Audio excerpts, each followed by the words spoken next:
Fala pessoal, hoje iniciaremos nossa segunda aula de resolução de questões para os futuros estudantes do Profimad. Vamos resolver hoje mais 5 questões do ENA, Exame Nacional de Acesso de 2019. Eu sou o professor Tiago Roberto e peço que nos sigam nas nossas redes sociais para que meu trabalho enquanto professor de matemática consiga alçar novos rumos e mais pessoas que estejam em interesse nessa matemática, que é a matemática de futuros ingressantes ao Profimad, certo? Vamos deixar de lero-lero e vamos às questões. Se L é o lado e A é a área de um triângulo equilátero, então é correto afirmar. Bom, antes de começar a resolver essa questão, eu quero destacar algumas observações referentes a esse tipo de triângulo, que é o chamado triângulo equilátero. Um triângulo bem famoso na matemática, né? Bom, o que é o triângulo equilátero? É um triângulo que todos os lados têm a mesma medida. Então, eu vou dizer que o lado dele mede L.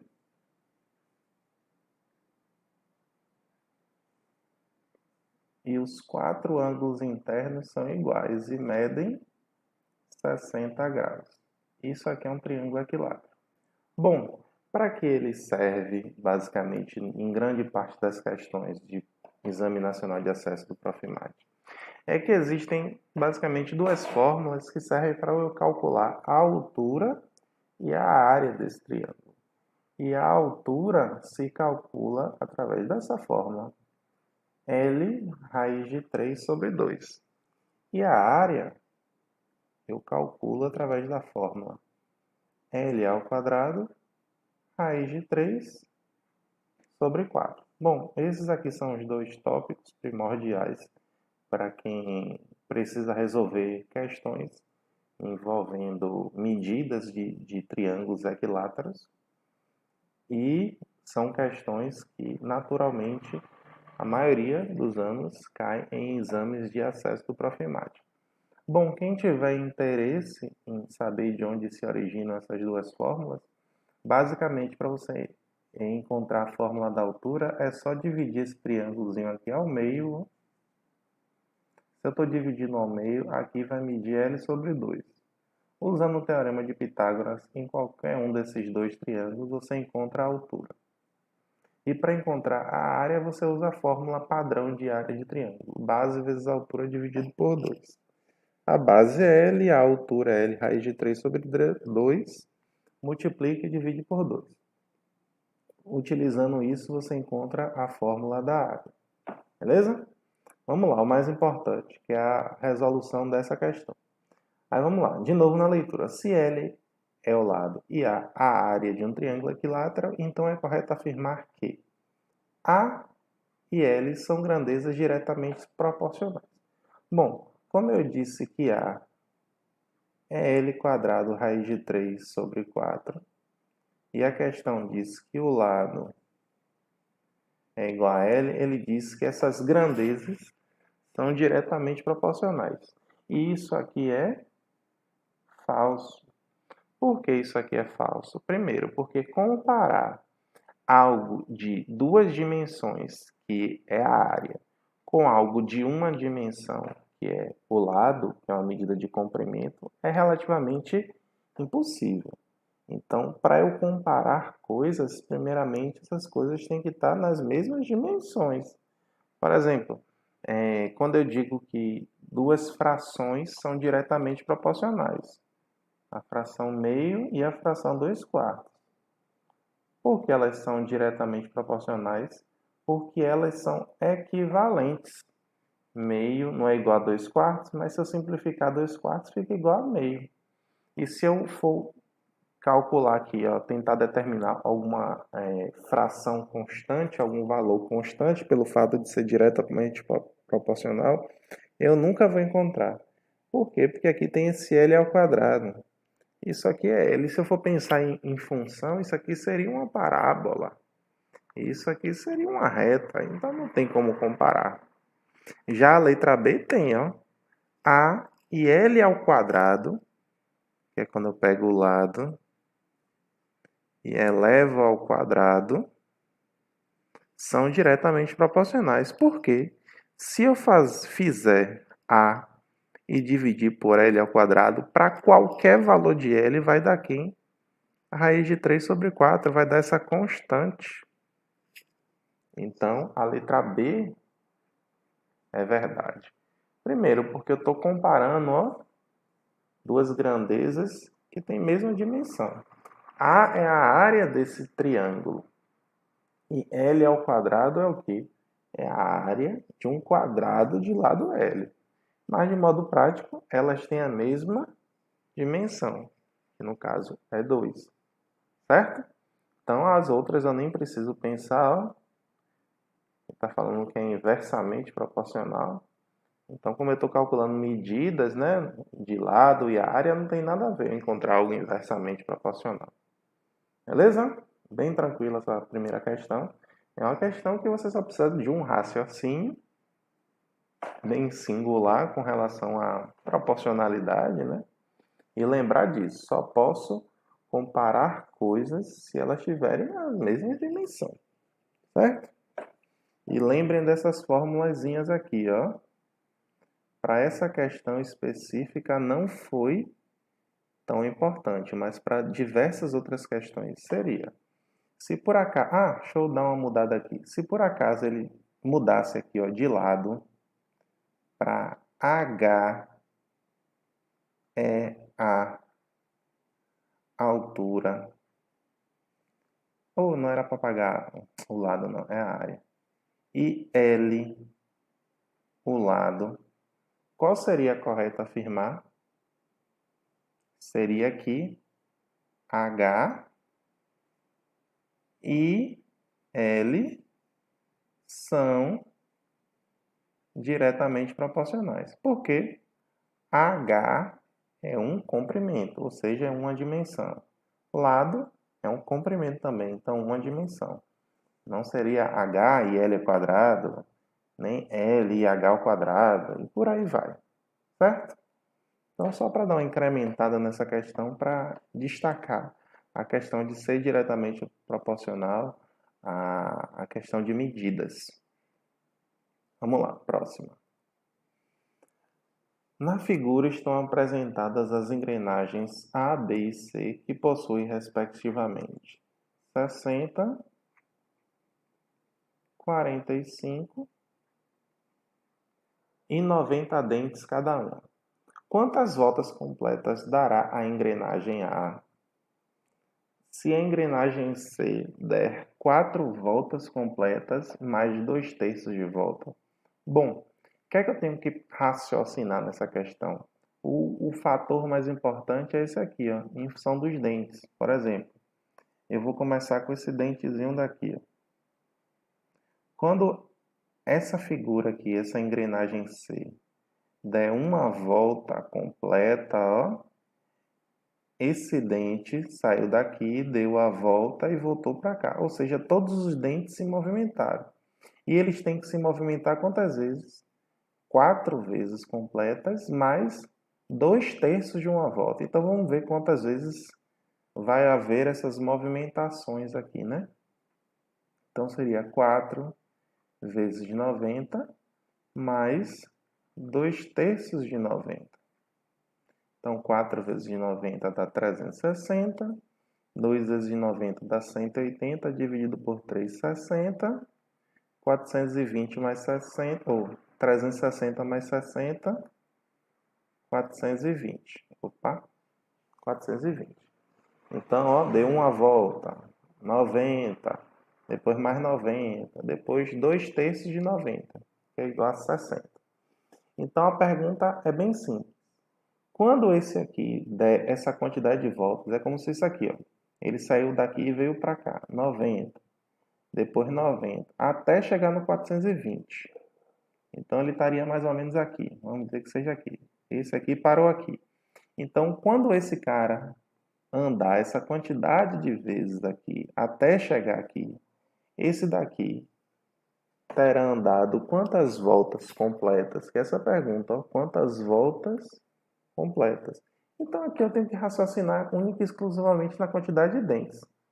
Se esse aqui se movimentou, vamos dizer assim, né? Que o certo não é falar assim. 420 vezes, esse daqui vai ter dado quantas voltas? Sendo que a engrenagem A tem 60 dentes. Então, basicamente é só dividir, né? 420 dividido por 60. Simplifica 7. Letra C. Beleza? Vamos lá, próximo.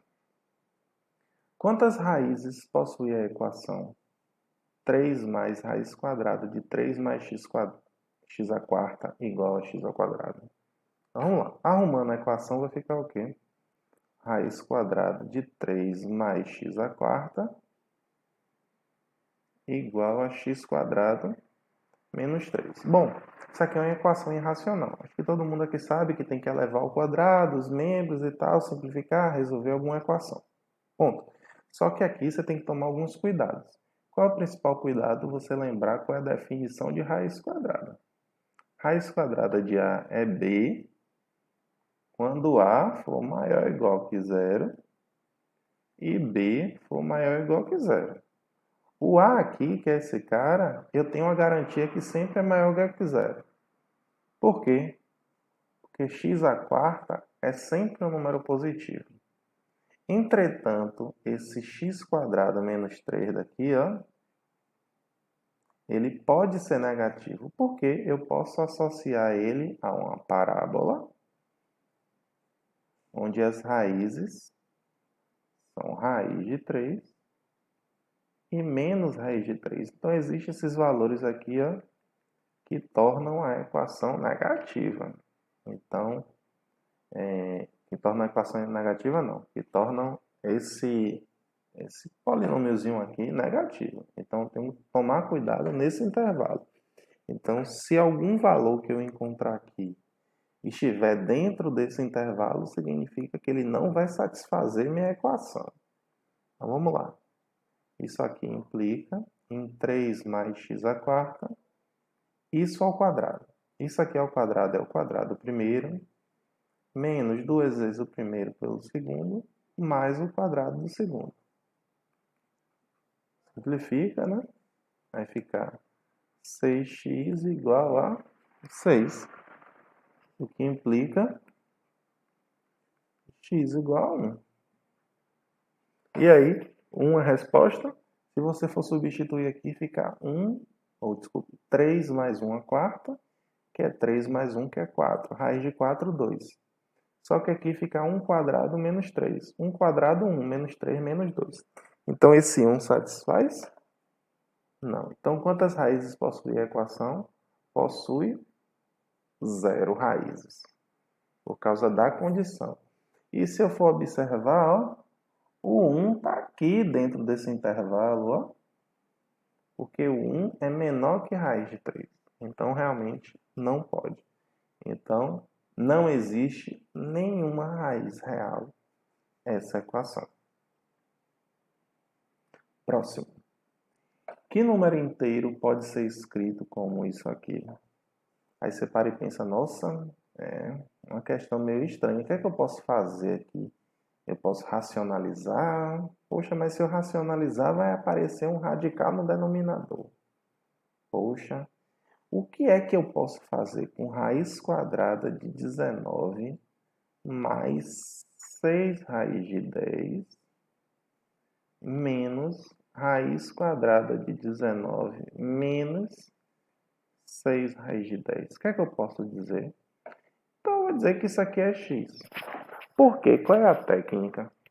Por exemplo, eu estou dizendo que x é igual a 2. Se eu digo que x é igual a 2, eu digo que x quadrado é igual a 4. Eu levei 2 membros ao quadrado. E eu posso dizer que x é igual a raiz quadrada de 4. Então, x igual a 2. Então, o primeiro voltou para o segundo. Primeira sentença aqui, eu fiz uma manipulaçãozinha, elevei ao quadrado, tirei a raiz quadrada, ele voltou. Bom, aqui, se fosse na equação do segundo grau, eu teria que tomar cuidado com os dois casos, né? do positivo e do negativo. Mas aqui é só para mostrar que se eu elevar ao quadrado e tirar a raiz, eu tenho que tomar esse cuidado. Mas o resultado, querendo ou não, volta. O problema é que vai voltar 2. Entretanto, eu só vou precisar de um deles, que no meu caso aqui é o 2. Se eu elevasse ao cubo, já não daria tanto problema, né? Mas enfim. Então, o que é que eu vou fazer aqui? Elevar 2 membros ao quadrado. Então, vai ficar o quê? Fica o quadrado do primeiro, 19 mais 6 raiz de 10, né? Elevando isso aqui ao quadrado e isso ao quadrado. Então, fica o quadrado do primeiro, então essa raiz some, menos 2 vezes o primeiro vezes o segundo. Eu vou colocar tudo dentro de uma raiz. Só para lembrar que raiz de A vezes raiz de B é igual a raiz de AB. Então, eu vou fazer isso tudo em um parênteses, em uma continha só. 19 mais 6 raiz de 10. Opa. Vezes 19 menos 6 raiz de 10. Mais o quadrado do segundo, que é 19 menos 6 raiz de 10. Isso aqui igual a x ao quadrado. Vamos ver. Dá para simplificar esse cara com esse cara. 19 mais 19 dá 38. Menos 2 vezes. Bom, isso aqui é uma diferença de quadrados, né? O quadrado do primeiro, que é 19 ao quadrado, que dá 361, menos o quadrado do segundo. Fica 6 ao quadrado, 36.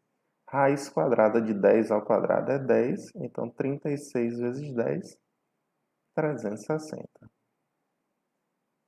Igual a x ao quadrado. Então, fica 38 menos 361 menos 360 dá 1. 1 vezes 2, 2. Igual a x ao quadrado. Então, x ao quadrado igual a 36. X igual a... Lembra do mais ou menos raiz quadrada de 36? Só que aqui eu só vou considerar o positivo. Por quê? Primeiro, porque eu tenho certeza que isso aqui ó, é um número positivo. Por quê? Porque nitidamente esse daqui ó, é maior que esse. Bom, se eu tenho um número daqui que com certeza é positivo, e esse daqui também é positivo, entretanto é menor que o de cá, então esse A menos B com certeza é maior ou igual que zero. Então, só pode ser 6. E também não tem resposta negativa aqui, então eu tenho certeza que é a letra D. Beleza? Uma questão tranquila, com esse raciocínio aqui. Eleva ao quadrado, depois tira a raiz. E só tomar cuidado com as possibilidades. Se vai ser o positivo ou se vai ser o negativo. Beleza? Vamos lá. Próxima questão. Dado n pertencente a z, com n maior ou igual que 1, para quantos valores inteiros de m a equação, a restrição, não possui soluções reais? Bom, isso aqui é uma equação do segundo grau. Quais são as três condições de uma equação do segundo grau? Delta maior que zero, delta igual a zero e delta menor que zero. Quando delta é maior que zero, significa que existem duas raízes reais e distintas. Quando delta é igual a zero, duas raízes reais e iguais. E quando delta é menor que zero, duas raízes complexas, né? E que se eu quiser aprimorar um pouco a complexitude, né, das raízes, uma será necessariamente o conjugado da outra. Se uma for da forma, por exemplo, A mais BI, a outra raiz com certeza é da forma A menos BI. Beleza? Então vamos lá. Então essas são as três condições. E a condição que eu quero é para que não possua raízes reais. Então vamos lá, a condição é essa. A delta tem que ser menor que zero. Quem é delta? Não é b quadrado menos 4ac? Tem que ser menor que zero. O b é m ao quadrado menos 4 vezes a, que é 1, vezes c, que é m. Tem que ser menor que zero. Então, fica m ao quadrado menos 4m n, tem que ser menor que zero. Dando uma fatorada, fica m menos 4n, tem que ser menor que zero. Se eu fosse pensar em raízes reais e iguais, iguais não. Se eu quisesse pensar em raízes reais, eu pensaria que m tem que ser igual a zero, ou m menos 4n tem que ser igual a zero. Seriam as duas condições, né? M igual a 4n. Pronto. Só que eu tenho certeza que m não pode ser zero, nem m pode ser 4n. E eu quero os valores menores que zero. Então, tem que ser os valores pertencentes a essa interseção aqui, né? Na verdade, não é interseção. São os valores que devem ser maiores que m igual a zero, e menores que m igual a 4n. E lembrando que eu quero os valores inteiros de m. Então, quem é m? Pensa comigo. Quem seria o primeiro valor? Pode ser zero? Não. Então, m pode ser 1, m pode ser 2, até quem? Pode ser 4n? Não. Quem é o antecessor de 4n? É 4n menos 1. Então, existem quantos números? Como eu estou contando do 1, ó, tem quantos números? 4n menos 1 números. Resposta, letra A. Vocês têm mais alguma? Não. Bom, essa foi nossa segunda videoaula preparatória para a nossa galera que quer fazer o Exame Nacional de Acesso no Profimate. Virão próximas aulas.